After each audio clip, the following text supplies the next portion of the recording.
The first thing you need to understand about planet Cathara, and I mean really truly understand, is that it wants you dead. Not in some abstract, philosophical way. No, no, no. Cathara wants you dead in the very specific, very immediate, very messy way that involves teeth, claws, acid rain, and gravity spikes that can turn your internal organs into soup. I am Vex Tholin, senior xenobiologist for the Galactic Survey Corps, and I have spent the last 40 cycles cataloging death worlds. I have seen planets where the air itself is carnivorous. I have walked on moons where the ground opens up and swallows entire research teams. I have documented ecosystems so hostile that our drones lasted approximately 17 seconds before being dissolved, crushed, or eaten. Cathara was rated Class 9 lethal. For reference, Class 10 is reserved for planets that are actively on fire, inside black holes, or otherwise completely uninhabitable by any known form of matter. So when the distress beacon started pinging from Cathara's surface, my first thought was that it had to be a malfunction. My second thought was that some poor soul's escape pod had crash-landed there, and they were already very, very dead. My third thought was that I should probably check anyway, because regulations are regulations, and the paperwork for ignoring a distress beacon is honestly worse than the paperwork for recovering a corpse. I was wrong on all counts. The human was not dead. In fact, the human was gardening. Let me repeat that, because I still don't quite believe it myself, even after watching it happen. The human, one Marcus Webb according to his identification beacon, had crashed on a Class 9 lethal world approximately 90 local days prior, and instead of dying immediately like any sensible organic being, he had built a farm, not a survival shelter, not an emergency beacon amplifier, a farm with rows of vegetables, and a fence, and what appeared to be a small forge next to a workshop. Are you seeing this? I asked my partner, Quilnara, as we observed from our cloaked survey vessel in high orbit. Quilnara, a Zenthi with considerably more experience and considerably less patience than myself, made a clicking sound that translated roughly to extreme skepticism mixed with concern for my mental health. "That cannot be a human," she said, all 4 of her eye stalks focused on the video feed. "Humans are durable, yes. Humans are adaptable, yes. But they are not suicidal. That is a planet where the rain contains sulfuric compounds, where the wildlife includes 6 distinct apex predators, and where the atmospheric pressure fluctuates wildly enough to rupture most standard spacesuits. It is definitely a human," I confirmed, zooming in on the figure currently hoeing what looked like extremely neat rows of some kind of root vegetable. "And he appears to be singing?" "Sensors confirm vocalization patterns consistent with human recreational music," our ship's computer chimed in helpfully. "Current song appears to be titled Don't Stop Believin' by a group called, wait, really? They named themselves after a mode of transportation? How primitive."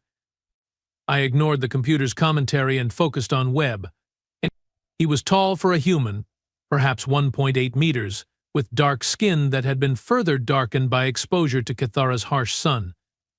He wore what appeared to be homemade clothing, stitched together from various materials I couldn't immediately identify. His hair was pulled back in short locks, and he moved with the kind of easy confidence that suggested he was not, in fact, aware that he was supposed to be dead. "What is he growing?" Quilnara asked, zooming in on the plants. "Scanning now," the computer replied. "Analysis indicates Earth-origin potatoes, some kind of leafy green consistent with kale, and wait, that cannot be right."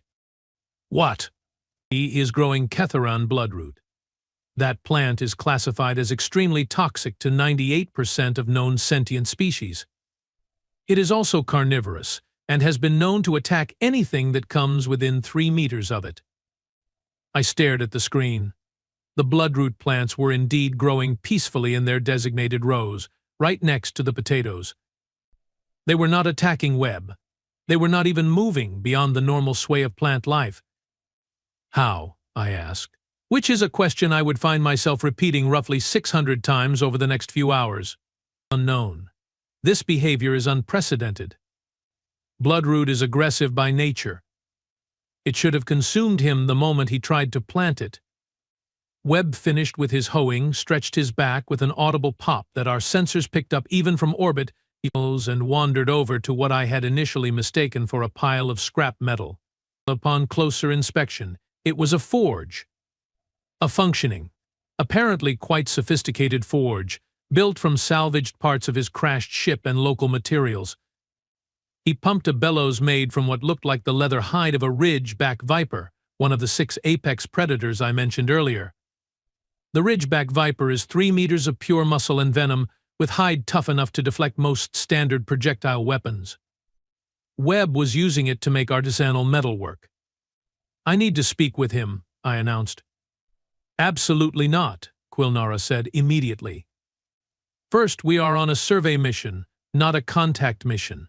Second, that planet will kill you in approximately 40 different ways. Third, and I cannot stress this enough, there is something very, very wrong with that human, and I do not want whatever is wrong with him to become wrong with you." "He is alone on a death world," I protested. "He clearly needs rescue." "Does he look like he needs rescue?" Quilnara gestured at the screen with one of her manipulator tentacles. "But he has a farm. He has a forge. He has apparently domesticated the local murder plants. I think rescue might actually offend him." She had a point, but I am nothing if not dedicated to proper protocol. The regulations clearly state that any human found in distress must be offered assistance. The fact that this particular human seemed to have moved beyond distress and into some kind of bizarre thriving situation was, I decided, irrelevant. "I am going down there," I announced. "Fine," Quilnara said, in the tone of someone who has given up on convincing their colleague to make intelligent choices.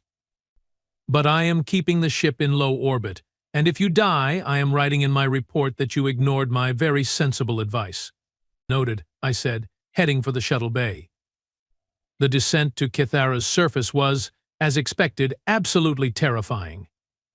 The atmospheric turbulence threw my shuttle around like a toy. The acid rain immediately began eating through the outer hull plating, and something with entirely too many wings tried to mate with my engine nacelle. I landed approximately half a kilometer from Webb's farm, which I could now see was considerably more extensive than our orbital view had suggested. There was a cleared area of at least 2 hectares, with various structures that served purposes I could not immediately identify. There was the main dwelling, built partially into a hillside for protection. There was the farm itself. There was the forge. There was what looked like a water collection and filtration system. There was a fenced area that contained— oh, by the ancestors. "Quilnara," I said into my communicator, my voice perhaps slightly higher than normal.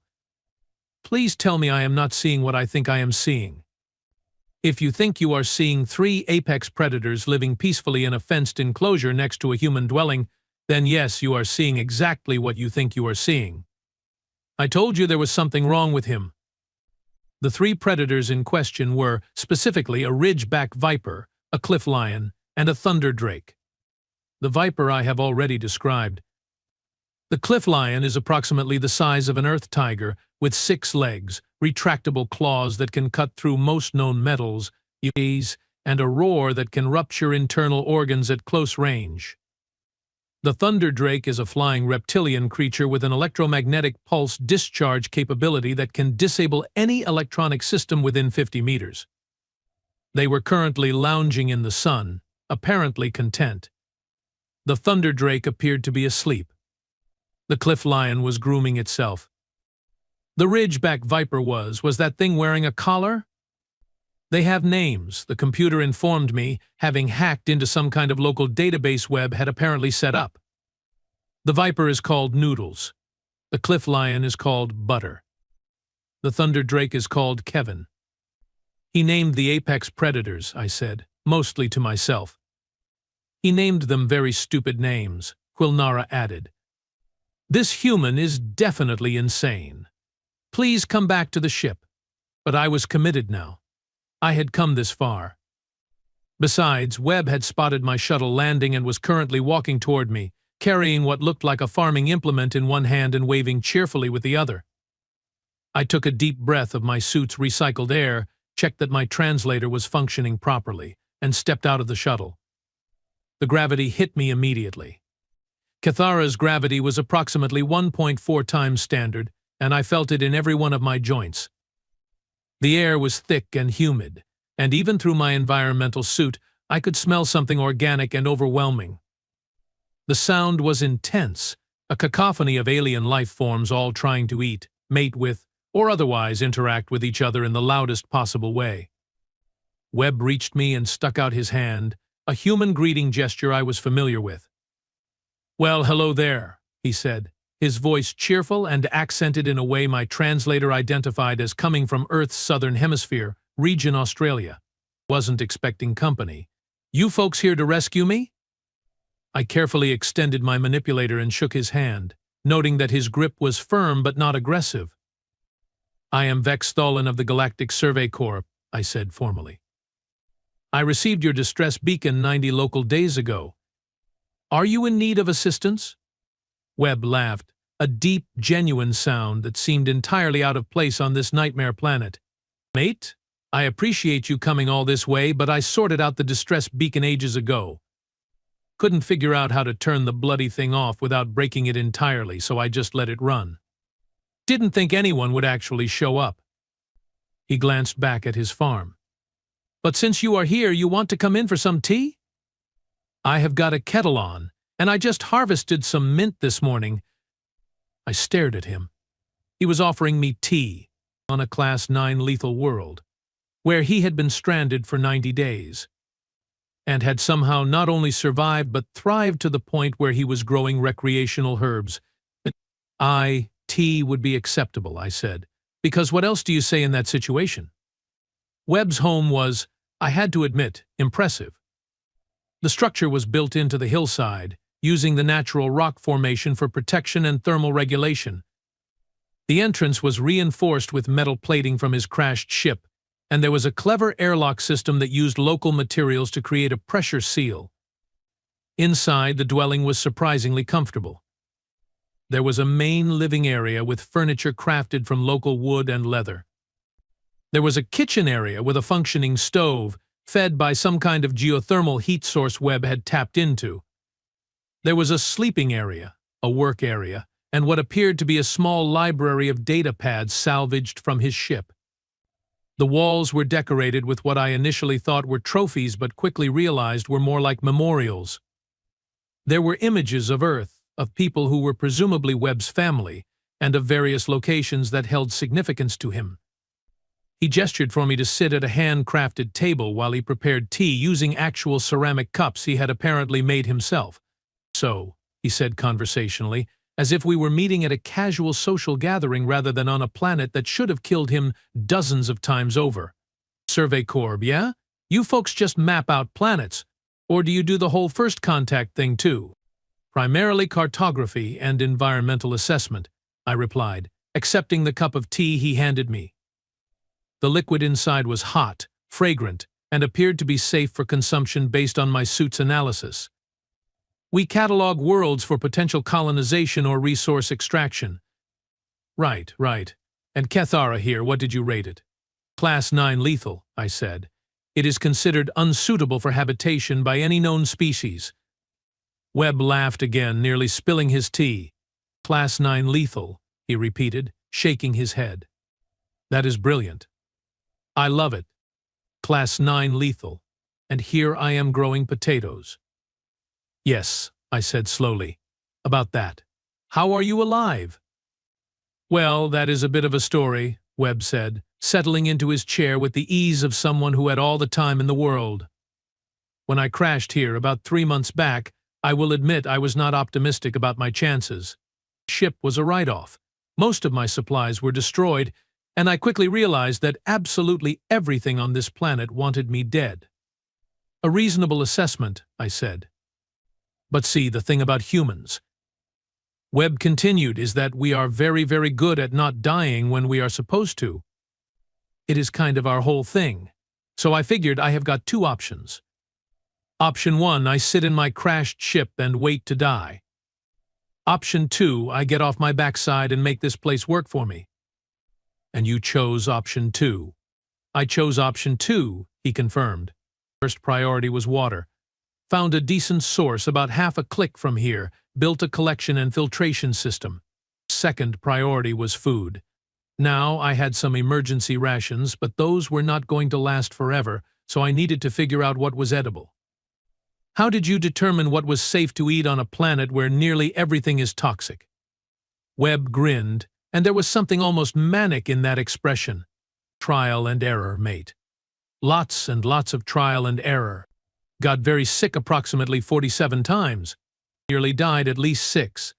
But eventually I figured out what my body could process and what it could not. I made a note to include psychological evaluation in my report. The human had clearly experienced significant trauma and was possibly suffering from some kind of survival-induced euphoria. And the bloodroot? I asked.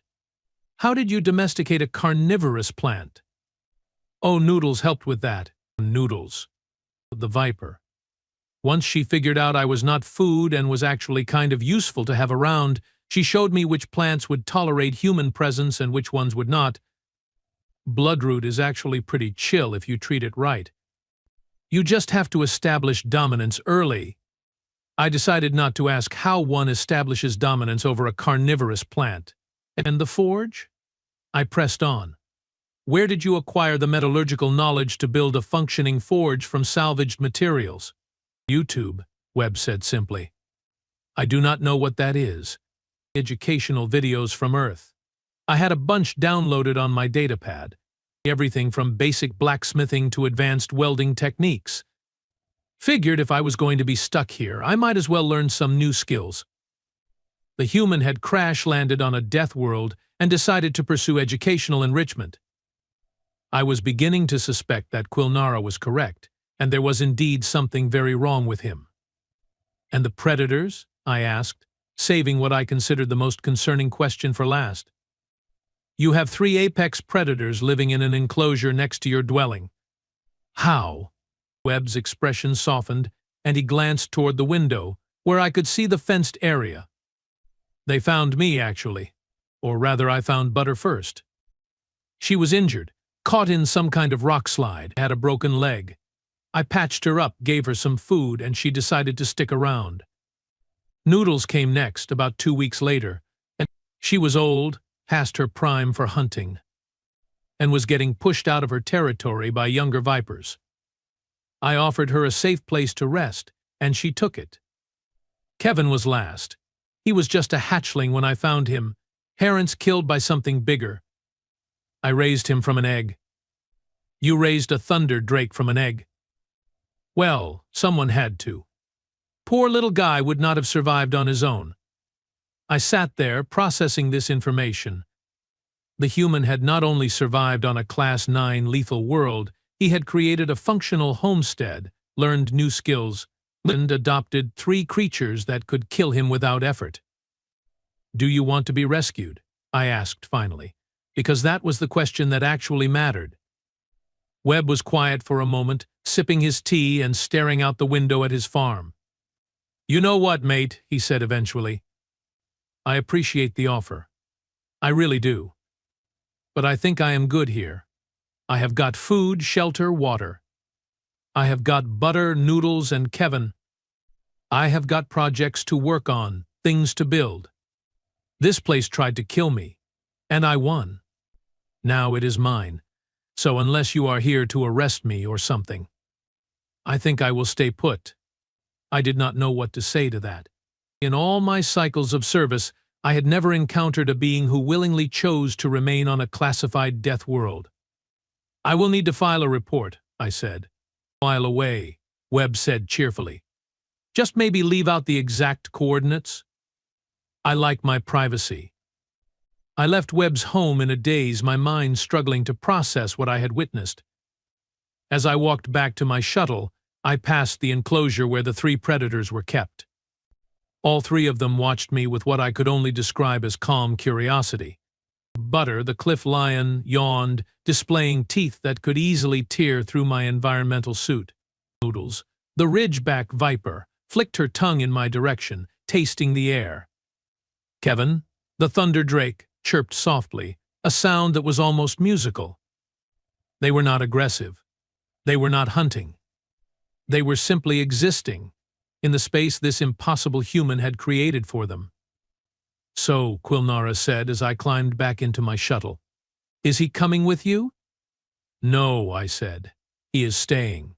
"Of course he is. Did you at least find out why he is still alive?" I thought about Webb's words about humans being very good at not dying when they were supposed to. I thought about the farm, the forge, the adopted predators. I thought about the sheer audacity of looking at a Class-9 lethal world and deciding to make it home. "I think," I said slowly, "that he is alive because he decided to be. And I do not think Cathara knew what to do with that." The flight back to orbit was quieter than the descent. As we broke through the atmosphere, I looked back at the planet below, at the small green patch that represented Webb's farm, and wondered if we had made a mistake in our classification system. Perhaps Class-9 lethal was not about what the planet could do to you. Perhaps it was about what you could do to the planet. And in that case, I suspected that Cathara had severely underestimated Marcus Webb. I made 3 critical mistakes in my report about Marcus Webb and planet Cathara. Mistake number 1, I filed it at all. I should have classified the entire incident as a sensor malfunction, deleted the data, and pretended I had never met the man. But no, I had to be thorough. I had to be professional. I had to follow protocol. Mistake number 2, I included too much detail. The farm, the forge, the domesticated apex predators. All of it. Every single impossible thing Webb had accomplished in 90 days. I thought I was being comprehensive. What I was actually doing was painting a target on his back. Mistake number 3, and this is the one that still keeps me awake during rest cycles. I mentioned that he wanted to be left alone. Because apparently telling a collection of bureaucrats, scientists, and corporate interests that a human has successfully colonized a Class-9 lethal world and it specifically does not want visitors is the galactic equivalent of waving a piece of fresh meat in front of a pack of starving predators. It took exactly 12 days for everything to go wrong. I was back on the Survey Corps Central Station, finishing up paperwork on 3 different unremarkable Class 4 worlds, when my supervisor, a Kryn named Tol Hap who had the personality of a particularly boring rock, summoned me to his office. "Vextholin," he said, not bothering with pleasantries, "your report on the human web has attracted attention." "What kind of attention?" I asked, though I already knew I was not going to like the answer. "The Hegemony Science Council wants a full research team deployed to Cathara. They are calling it the opportunity of the century. A human adapting to a Class-9 environment. The xenobiology applications alone could revolutionize our understanding of adaptive survival mechanisms."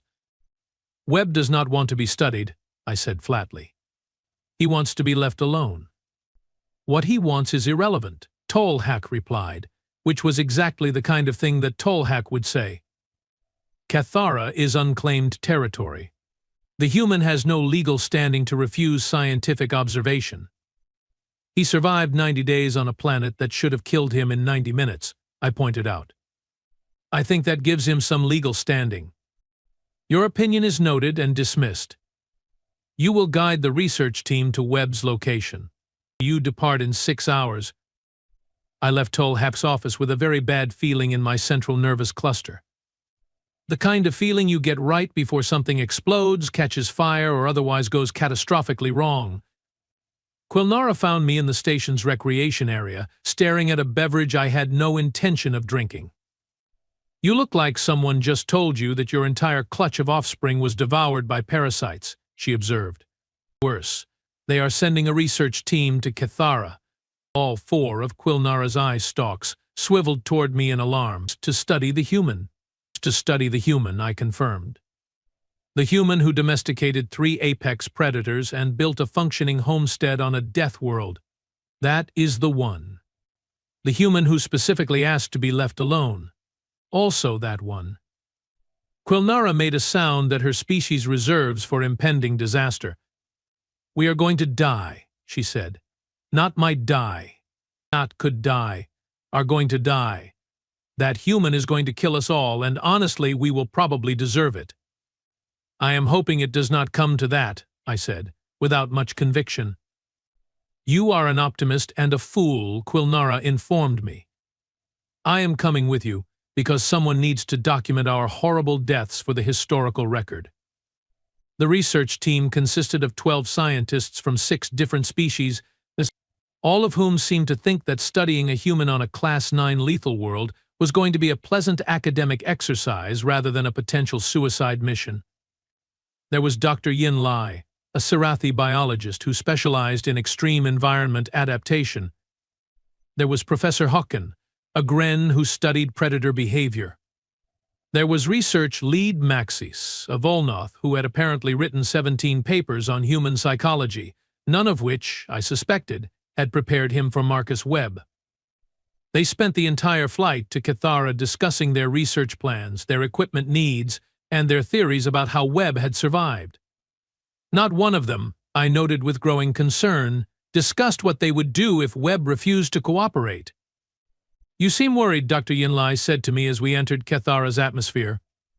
She was a slender being with scales that shifted color based on her mood.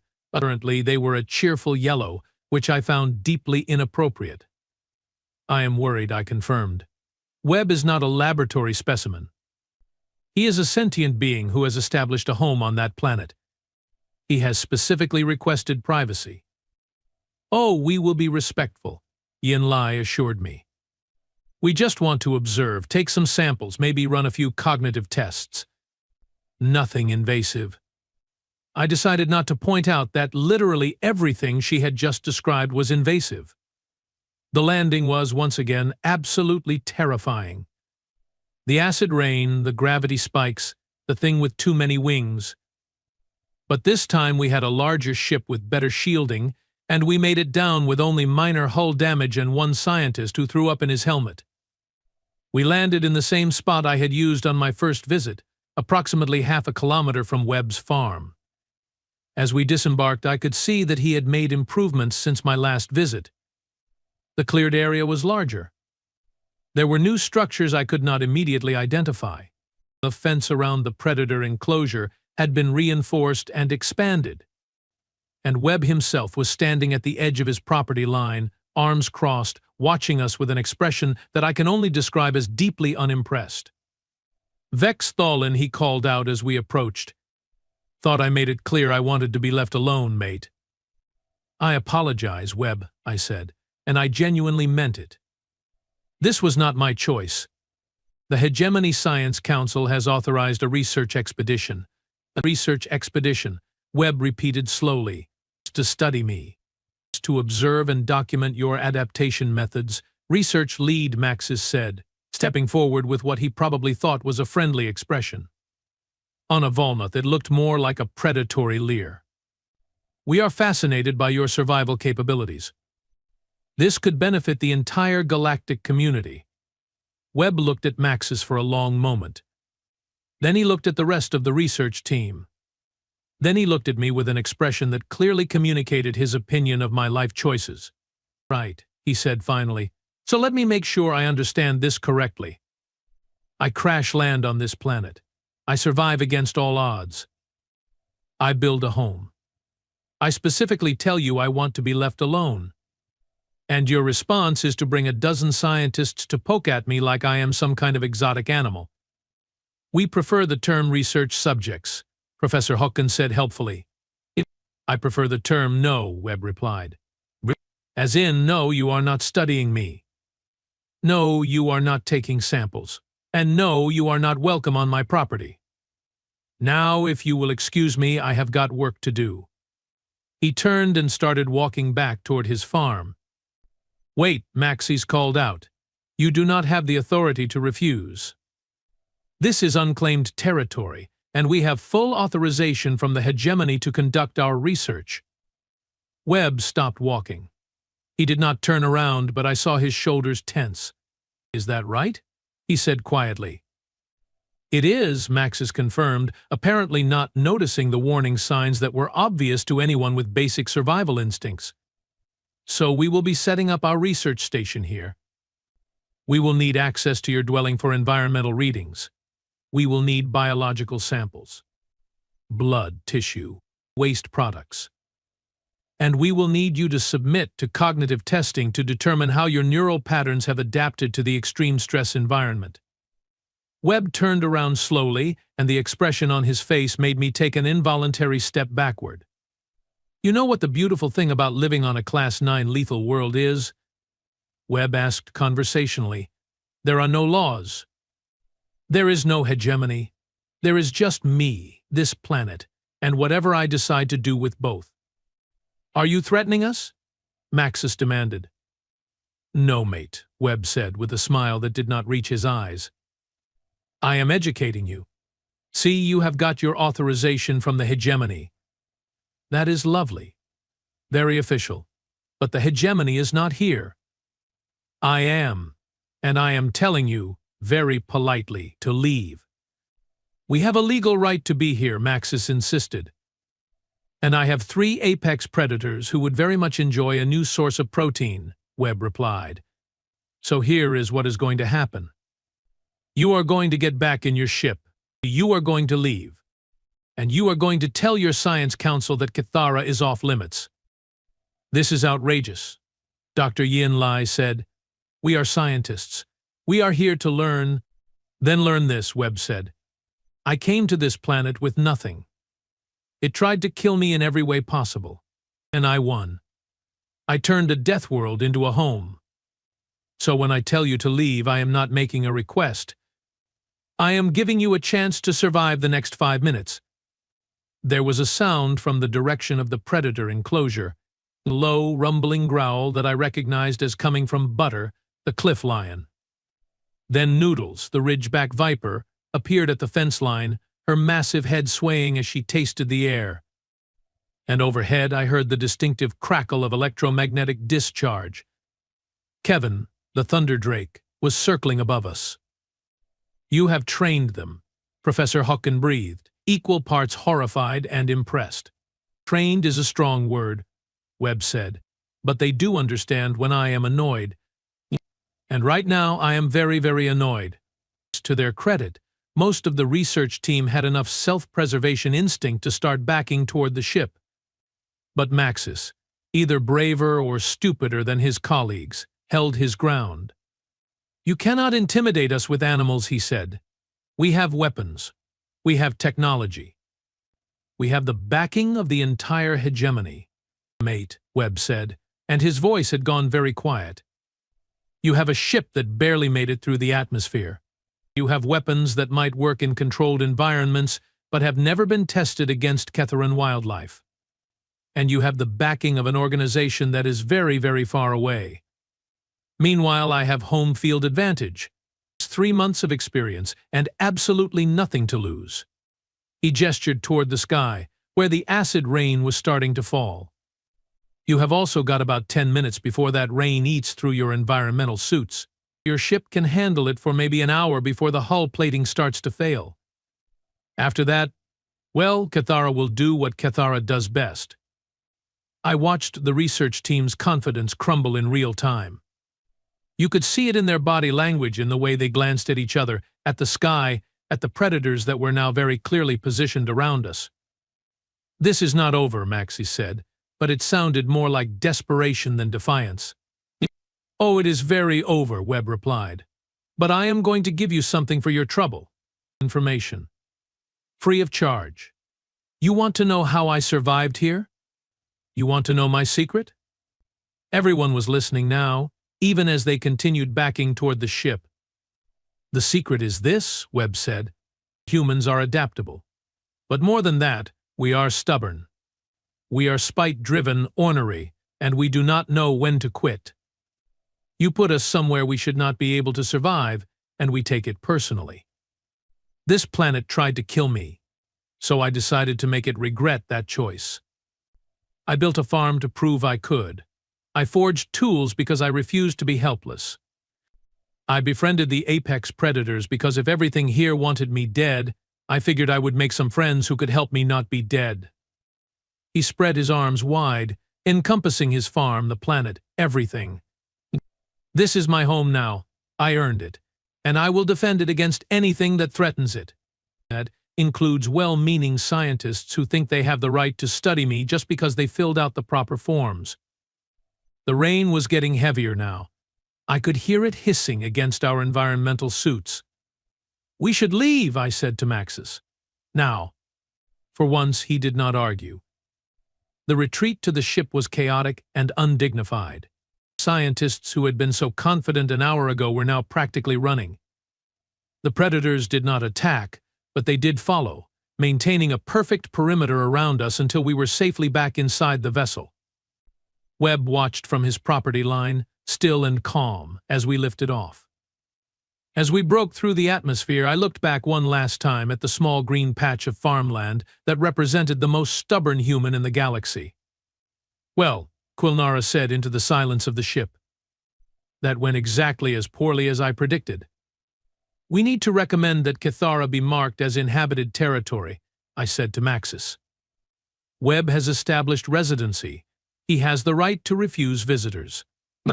"He threatened us," Maxis protested weakly. "He defended his home," I corrected.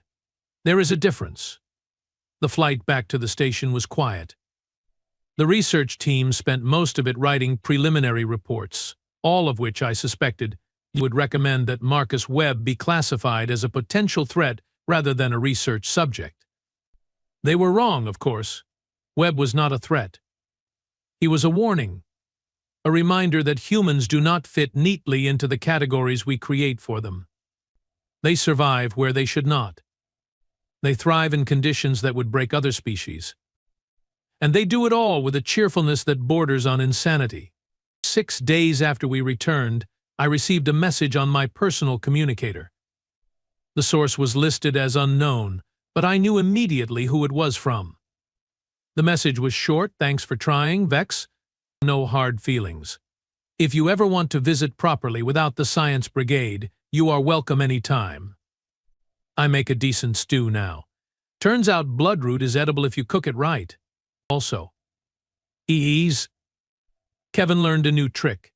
He can disable ships at 300 meters.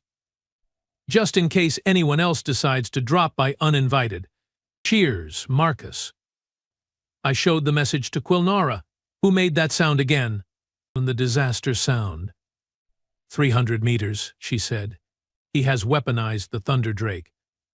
I think that was always inevitable, I replied. Are we going to tell anyone? I thought about it for a moment. About the reports that were being filed, the recommendations that would be made, the various organizations that might decide Marcus Webb was too dangerous, too valuable, or too interesting to leave alone. No, I said finally. I think we are going to lose that message in a data error. And I think we are going to recommend that Cathara be reclassified. Reclassified how? Class 10, I said. Completely uninhabitable. No further expeditions recommended. Quilnara's eye stalk swiveled toward me in surprise. But Webb is there. He has proven it is survivable. Has he, though?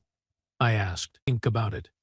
One human surviving through methods we do not understand, using resources we cannot identify, befriending creatures that should be unbefriendable. Does that sound like a planet that is safe for general habitation? Or does that sound like a planet that happened to meet a human who was too stubborn to die? Understanding dawned in Quilnara's expression. You are protecting him. I am protecting everyone, I corrected. Webb from people who would exploit him, and people from Webb, who has proven he is very capable of defending himself. The best thing we can do is mark that planet as off-limits and forget we ever went there. The Science Council will not like that. The Science Council can file a complaint, I said, but they will have to do it without my cooperation. I filed my final report on Cathara that evening. It was brief, clinical, and contained exactly one true statement. Further investigation not recommended due to extreme hazard conditions. The planet classified as unsuitable for any form of contact or colonization. Recommend immediate closure of system to general traffic. The report was accepted without question.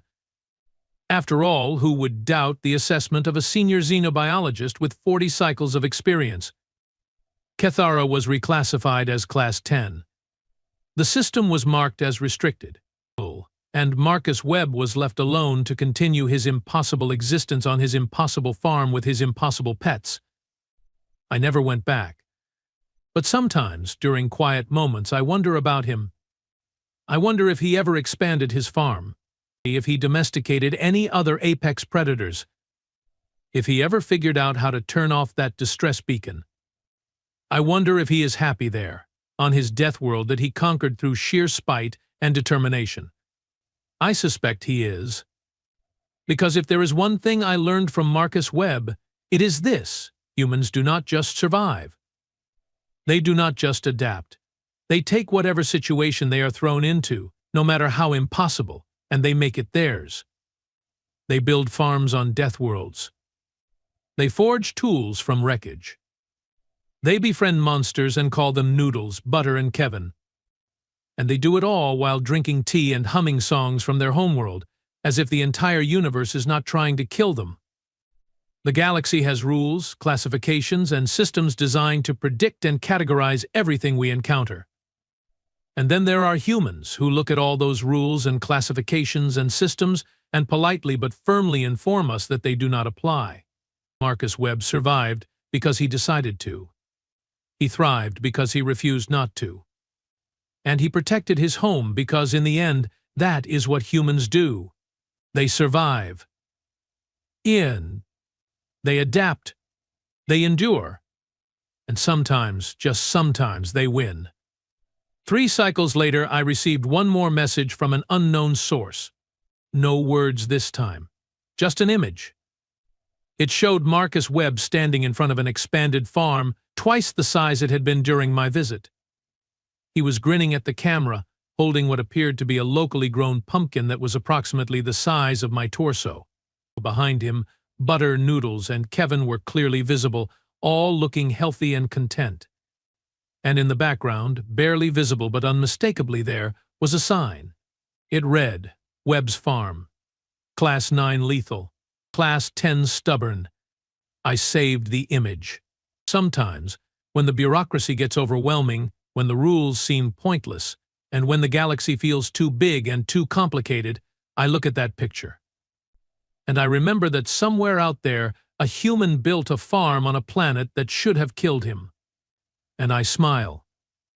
Because if Marcus Webb can turn a Class 9 lethal world into a home, then maybe, just maybe, the rest of us can handle whatever challenges come our way. Or at the very least, we can learn to grow better vegetables while we try,